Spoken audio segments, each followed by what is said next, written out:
God's sake. It's for the best. Eddie, please. Up next, we're going to take a look at Misery in 4K versus its Shout Factory counterpart. And if you like broad shoulders, go ahead and like this video, subscribe to our page, set up the notifications so you don't miss future videos, and keep supporting Kathy Bates. You're doing the right thing.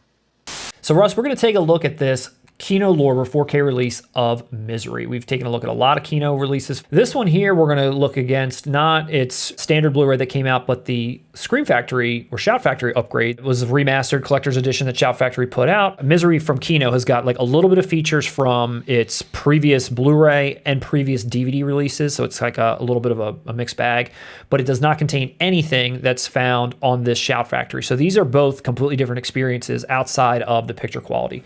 So if it's something that, you know, you liked one versus the other, if you want all the features involved, you might have to own both of these anyway. It's not nearly as bad as it looks. So this is Jimmy Caan. Here is the Shout Factory version of Jimmy Caan right after his accident. And we're going to pop him over into the Kino 4K. This one is pretty incredible.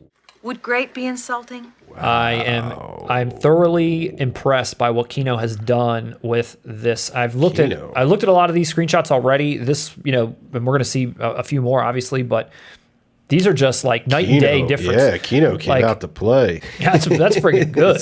Like that's really, really good. It looks like a completely different movie. It does. And here's another James Caan at the dinner table. And this is the Blu-ray. And here is the 4K. So again, he just really livens up everything about him. This green bottle, the sling that he's got, his skin tone. It just looks really great, you know? Literally, it's like someone turned on the lights. Here's a super duper close-up of Kathy Bates' face. And here she is in the Blu-ray version and then brought to life by Kino Lorber. Brought to life. Like everything about that picture is better. The color tone's better, the detail's better, everything about it's better. I feel bad for what I said about Kino during the Silence of the Lambs segment. I mean, they really came out to play on this release. Holy shit. I mean, Criterion, you know, they're a tough act to follow, but this one here, I mean, I guess if it's Scream Factory, yeah, you guys we'll follow you. The showdown at the very end. And here's Shout Factory.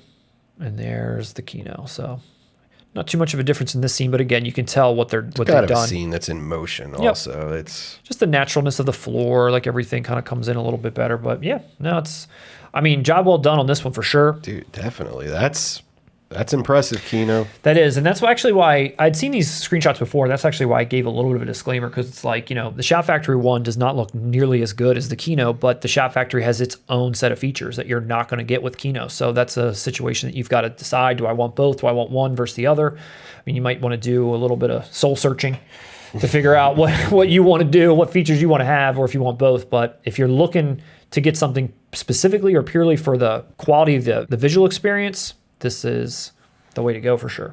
James Caan would be proud if he were still alive today. James Caan's shoulders are the clearest I've ever seen them. They are immortal.